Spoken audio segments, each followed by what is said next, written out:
I'm alive.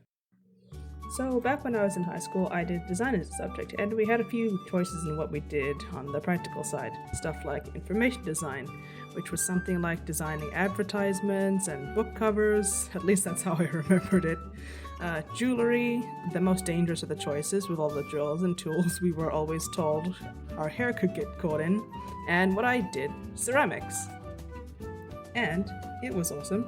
I got to beat the clay within an inch of its life. We had a wheel we could use in later years, and I made so much stuff on that. It was my favorite. And any excess clay we weren't using, there was a recycling bin outside the classroom where we could slam dunk our stuff into at the speed of we weren't allowed to do that. We had to be delicate because of all the water inside.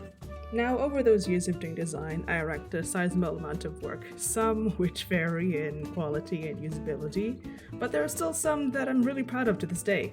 Unfortunately, I know that something is bound to happen to these little guys, be it being dropped and broken one day, given away, or even sold. Also, there's some stuff I'd like nothing more than to make small changes or tweaks to, especially this guy right here.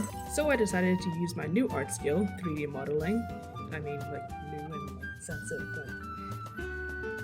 yeah, to immortalize and or refine creations I made with my old art skill, which has been gathering dust for the last 6-7 years. First things first, I had to figure out which ones I wanted to put into Blender. I had initially thought of making these 12, but I decided to condense it down to these 6 because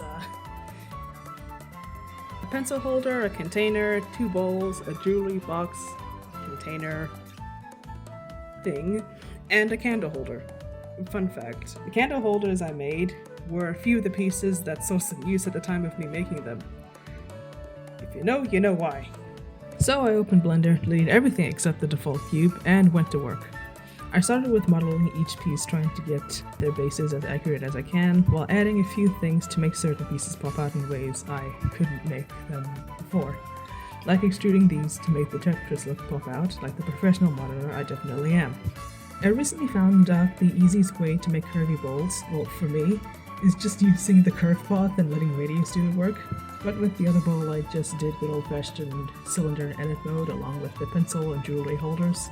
And then I put an unnecessary amount of effort into the jewelry holder, considering the hinges at the back, and decided not to do a spinning shot at the end. Why did I do that? I think the most time-consuming one was the candle holder, basically trying to get all the petals fitting perfectly around the candle space area. Is that what it's called? While also making sure they don't clip into each other. I know people won't see it, but I will know. Once that was done, I moved on to texturing. Don't say anything about how I texture, I swear it's not always like this. Once again, candle holder, I just decided to do the texture in Blender itself because I'm not gonna try and do any kind of UV unwrapping for this thing because I know what I just... no.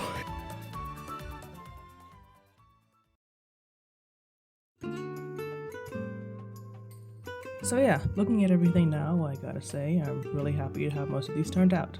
Especially the Tetris container. I feel like I redeemed my younger self after 7 years of wallowing in self-pity. But despite causing the most amount of stress, the candle holder trumps the container as my favorite piece. Sadly, the pencil holder didn't translate as well into 3D as I hoped.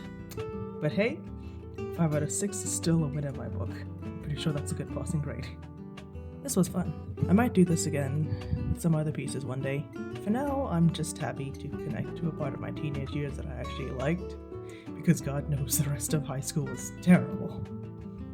I mean, I guess consumer studies was cool too. We got to make food as part of the practical.